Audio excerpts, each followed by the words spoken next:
Welcome back to another video, guys.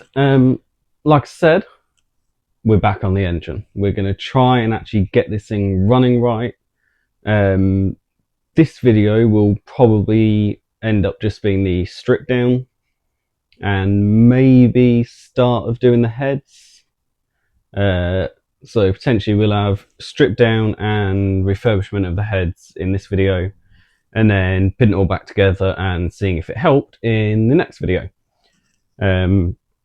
But we'll see how long it all takes, how long the videos end up being, because I don't want it to be too long and then you're just watching for an hour of me doing the same thing. So let's get started on stripping this thing down. So I'm going to try and keep this as together as possible whilst I strip it down, if that makes any sense at all. So like all of the fuel system, excuse me, I'm going to try and not actually separate into the system and just keep it all together, but lift the whole thing off as one. It's the way that I always tend to try and do it. It just makes life a lot easier in the putting it back together process. So that's the plan. How much of it I actually end up being able to keep together is another question, which we'll find out the answer to later on, I suppose. Well, I say later on. For you guys, it'll only be in a couple of minutes, but for me, it's going to be probably end up being a good couple of hours worth of work. But we'll see how it goes. Right, we'll get this cover off, because we're going to have to take all the timing off so we can get the heads off, obviously. Can't really think of a way to do this without undoing the timing, which is annoying because I would rather not have to redo all the timing, but it is what it is. Now, my plan for the coil packs is to leave all the cables on and take it all off as one, because then it saves having to try and remember what order they all went in. Obviously, it's not a big deal. It's not massively confusing. It's literally just front, rear, front, rear. But the less you have to remember, the less chance of things going back together wrong. So if I can get it to all come off in one block, then happy days. Right, that's coil packs out the way. Which gives us more room to the back of the head. Next, what we will do is get all of these. Do I need to take those off? Yes, I do. Well, I might be able to take the whole bracket off and then not have to take that with the engine, which would be with the head, which would be ideal. But again, we will see what happens. Get that off. Get this off. That's those out the way. And then, in fact, you know what? I think next I'm going to go to getting these radiator pipes out the way. Then the bottom one I'm going to leave on the radiator and just tuck it down out the way. The top one I'll get off altogether, because the top one will actually be in the way. The bottom one won't if I tuck it down to the floor. Why did no coolant come out of there? Okay, apparently this was very low on coolant. There's a little bit in there. Not an awful lot. There's just a little dribble of rusty water, which is great. So add that to the list of jobs. Clearing out the coolant system. So theoretically, there should have been quite a bit of water in there as well. I mean, there was a little bit that came out, but not an awful lot.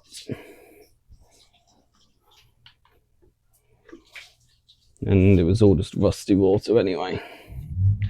So that's great. Right, so back to the 12mm, because they can't seem to make their mind up on what size bolts they want to use. Then we get that out of the way and go down there.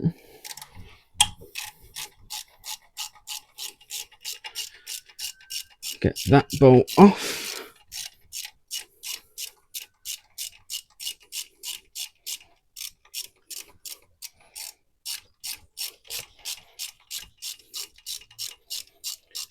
Now, when this goes back together, I need to make sure that the heating works as well, because we are in winter at the minute and it's very cold out. Like right now, whilst I'm filming this, it is where's it on the bottom? It's up here somewhere.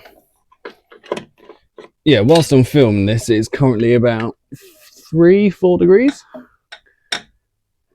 which is way too cold for me. I don't like it, but car needs to be done, and I need content to put out. So my plan is to get everything on the back done, and then we'll go across to everything on the top, and then everything on the front.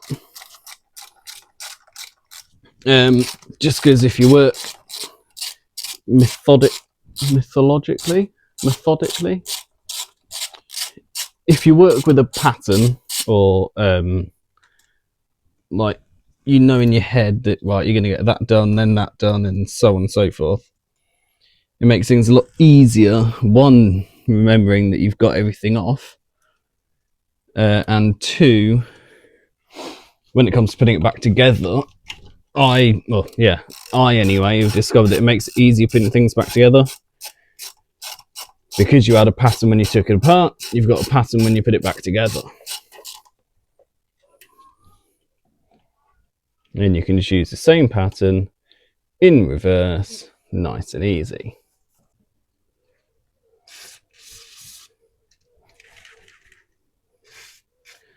So we'll douse that and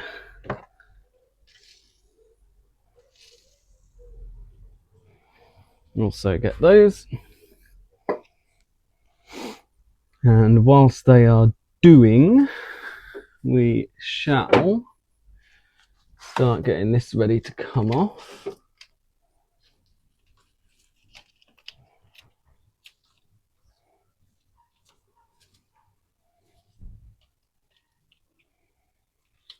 Okay. So, sorry about that. This was giving me a right problem, but that's now done, out of the way. This one I'm leaving on the engine because it goes down into the knock sensor. This one is coming off with a fuel rail. And I've also discovered that my plan of, oh yeah, get everything done here and then do that, isn't going to work with my plan of trying to keep everything together. So that's finally loosened off. Oh, brilliant, straight in the face. More water, lovely. Is that one loosened off as well? Maybe, maybe not. Nope, not yet. I'm going to have to get the fuel rails off first, because I'm trying to keep the whole coolant block in one, and that's not going to work if I don't get the fuel pump off first. Fuel rails off first. Well, it might, but it's going to be a real pain. Actually, might not be. No. Scrap that. I've thought of different ways to do it. Get these out of the way. This needs to loosen off. There we go. So then I can get this pipe off, like so. And then that, actually, I'll leave that on that end so I can remember where it goes. And then again, that can be tucked down there. Then we have the bolts down here for the water pump, but I need to get this pipe off first. So we'll loosen that off a bit more in the hope that that is all it needs to come off. Because this is just the return line for the heater pipes for the heating the cabin, but they don't want to come off right now. So we'll get this loosened off to get us a bit more room, and then we'll get that pipe off once it's come out.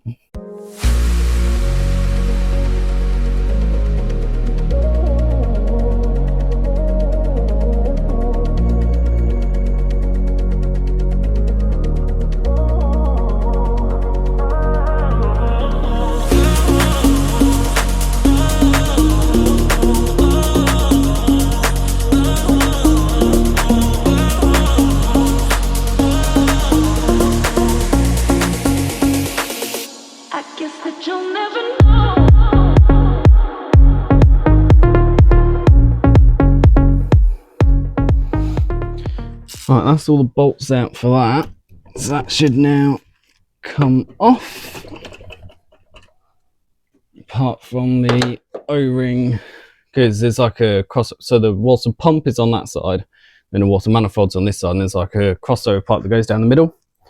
Now I'm praying that that pipe doesn't break, which they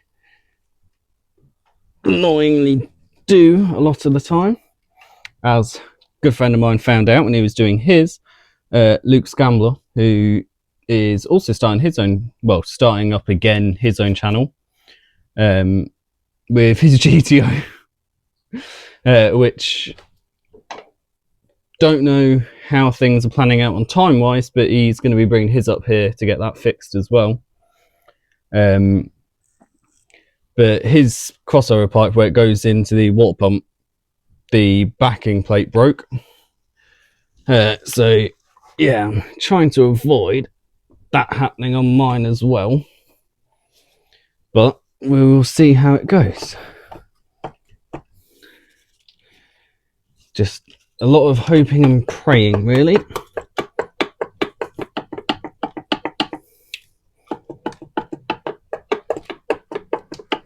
Because you do have to be quite careful with these so that they don't break off. Okay, so it's off the pipe, and the question now is, did it break? No, it didn't. That is what we like to see. So now I've got a bit more room, I can hopefully loosen that up. Oh, damn.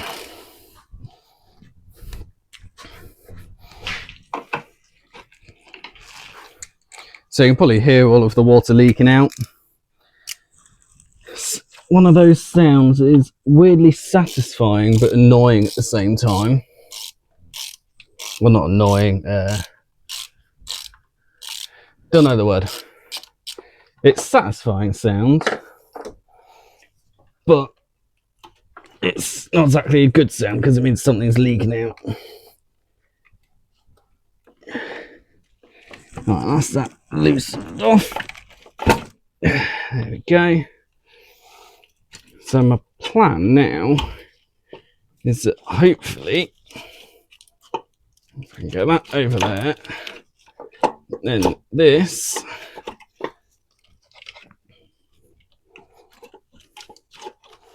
will come out the bottom of there.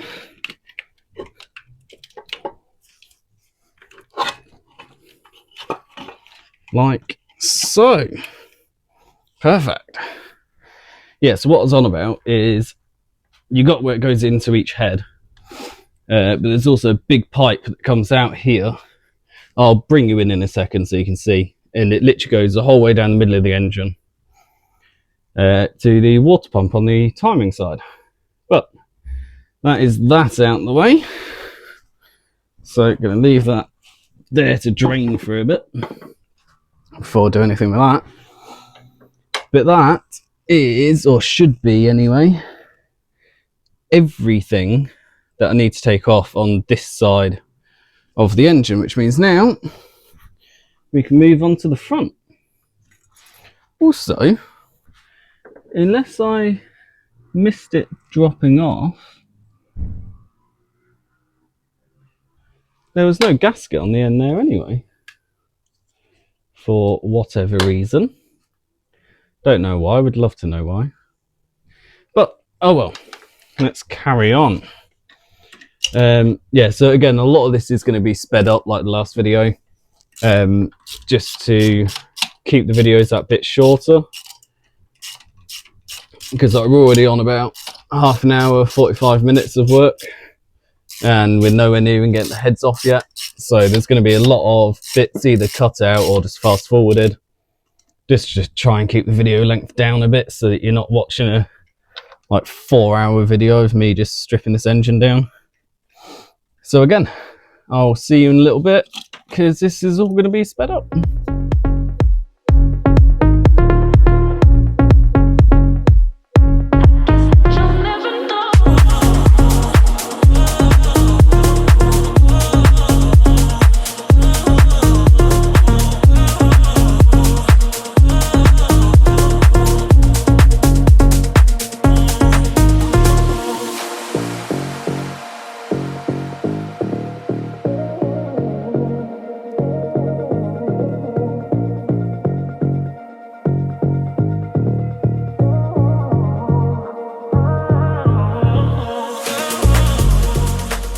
And then these injectors should all pull out with the rails. Then that whole lot, cables, injectors and everything, will go up out the way, like so. Just how we like it.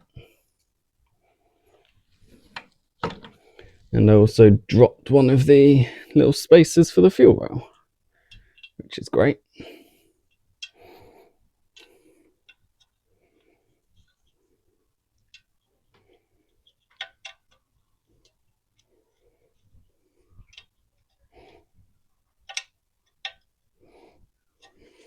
That's that back. Okay, so next to do on the top is get those rags out that I was using to block it all, and then get the second section of intake off. So that pipe will stay with the intake in this case. Again, there is many other ways that you can do a lot of this. This is just the way I'm doing it, as a mix for, or a mix of either speed and simplicity for me. Yeah, just because I what's the word? I like to make things easy for myself. Sometimes also make my things a lot harder than they need to be for myself, but it is what it is.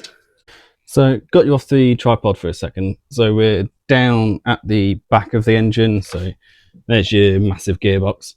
This is what I was talking about. So you've got where the water manifold goes into each cylinder, and then there's this pipe down here that I don't know if you can really see. It goes all the way back and then comes out. In fact, give me a second, I'll get that second section of intake off and I'll be able to show you even better. So I'll plonk you back on the tripod a second whilst I get that intake off, and then you'll get an even better look. I'll even zoom you in a bit, see how light's zooming in. I guess that you'll never know.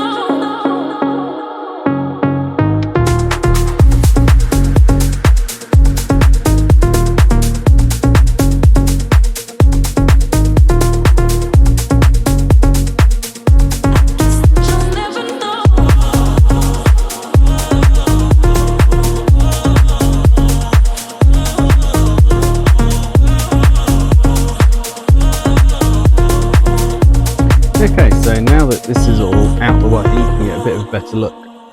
So the water pump, not water pump, the water housing went here, and then you got this pipe that crosses over, and then there is your water pump, which if we come around this side, you can see just there, that's your water pump pulley, this is your water pump, goes down across into the manifold. Well, this is how we're looking at the minute. It's not looking great. Well, it's looking good in the sense I haven't found anything bad, but it looks very sorry for itself. So next is get this alternator off, because that bolts to the head and it'll stop it coming up and out of the way.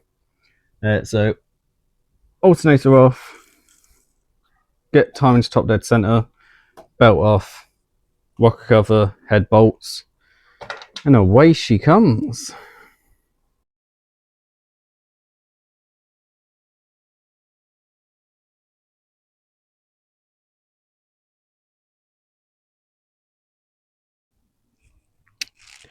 Okay, sorry about that. I had to take a little break to go and fix a friend's car because they broke down. But back now, and what we're on to now is the front of the engine. All we need to do on the front is just the timing, which is, it is and isn't a big job. It depends how many times you've done it. Now, on the timing side of things, I won't lie, it is more my dad that's good at the timing. So he may end up coming back, or I say coming back, coming round to help get it all back together. But we will see how it goes. But first of all, we need to get this engine mount off, because they decided for some annoying reason that it would be a great idea to put one of the screws for the timing cover behind the engine mount. So you have to take the whole engine mount off just to get one little screw out. So why they did that, I don't know. Why they did a lot of stuff on this, I don't know.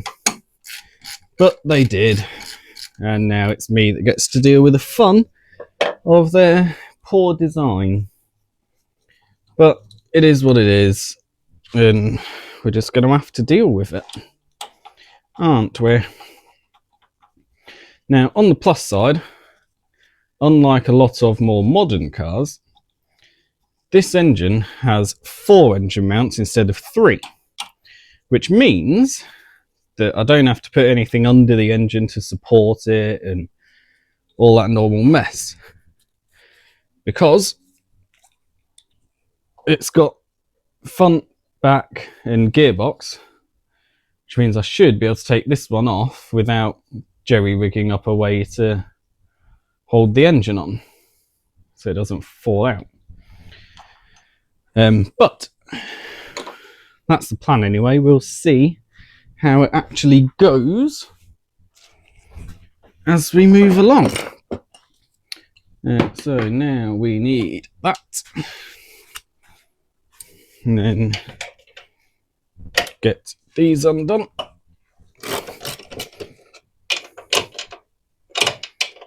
Because it's quite a weird way, well, not weird, it's a different way that they held this mount on, really. So you've got these 2 nuts on one side that just kind of hold this bar in place, and then there's a big nut on the other side, and it's literally like a bar that goes the whole way through. So you get the bolts nuts undone, and the bar just pulls out, and then the mount just comes up out the way, which is quite handy. And I've dropped one of the nuts, and that's gone behind the chassis where I can't get to it. Well, I'll deal with that in a minute. Next we need the nut that's very hard to get to. And I can't even see it to see what size it is. So it's a bit of a guessing game now. 17. So 17. Get that off. Get that on. Oh.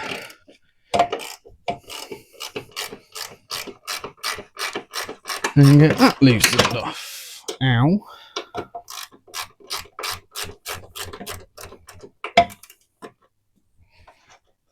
Okay.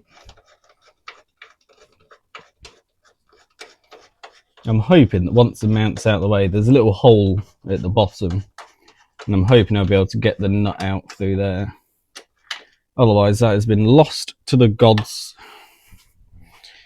So now we get that out, which again is going to be a bit of a pain. Okay, so I did end up doing it the smart way and just getting something to support it. But either way, engine mount is off. And I still can't see where that nut went, which is concerning. Because I kind of need that to put this back together. Oh no, I see it, I see it. There it is. There we go. Okay. Engine mount off. Next on the list is getting that power steering pump pulley off. Belt, sorry. And then get the timing cover off. But to do that, we need to get the harmonic dampener off. There's a lot to do. So again, I'll fast forward all this so you don't have to sit and watch the whole thing. Alright guys, so I've decided I'm going to switch up how I'm doing things a little bit. So instead of filming every tiny little bit that happens, I'm just going to record. I will still do little bits of when things happen, but it just feels like the video is getting way too long and slow. I want to kind of speed them up a bit to keep you guys entertained a bit more. So we'll do it this way. If you want me to go back, we'll go back and we'll go from there. But good news is rear head is off, as you can see. There is a load of water in there that realistically I should have got out, but I thought I'll leave them in there overnight at least, because then if it's all leaked out, then I know that we've got a sealing problem. If it's not, then brilliant. But we have the rear head off. As you can see, that's your rear head, obviously cams and all that. But if you look in here, I don't know how well it's really showing up on camera. Come around that side. Obviously, they're all a little bit wet from where I was doing WD-40 to get these studs off. But this one, it's a little bit of wetness. Come on, focus. There we are. A little bit of wetness from WD-40. A little bit of wetness from WD-40. Absolutely drenched and tons of carbon buildup in there. So it looks more and more like that is definitely the problem end. But the rebuild kit has all new valve stem seals, everything. So just going to redo the whole lot. So I'll get back to you once we've got the cams out and we can have a better look. Okay, so I won't lie, I messed up. It was starting to get later in the day. I had work the next day and I kind of got a bit carried away and forgot to film any of the rebuilding of either cylinder head.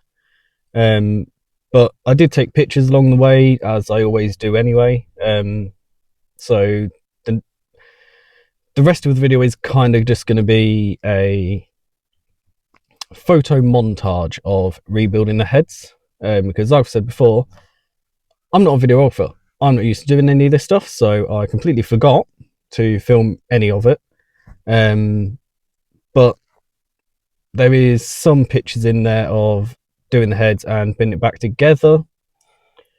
So I'll put those in for the rest of the video, and then I'm going to try and remember to film the rest of it for the rest of the rebuild. But after this video, I'm going to be taking a quick break on my car because I'm currently sat in a different car, which is not my car. It is the GTO that belongs to one Luke Scambler from Garage of Luke. He's brought his car up to me for me to fix that. It's not very healthy, as he himself has said. It runs like crap. It needs quite a bit of work. There's a lot to get done. But I'm going to bring you guys along with it, and we can see what Luke's GTO has to offer. Yeah, sorry again, forgot to film, but I'll try and remember to film stuff from now on. But yeah, so thank you for watching this video. Like I said, following videos will be on Luke's car, not mine. But yeah, thank you for watching, and you've only got pictures to look at for the rest of it, unfortunately. But yeah, I'll see you in the next video. See you later.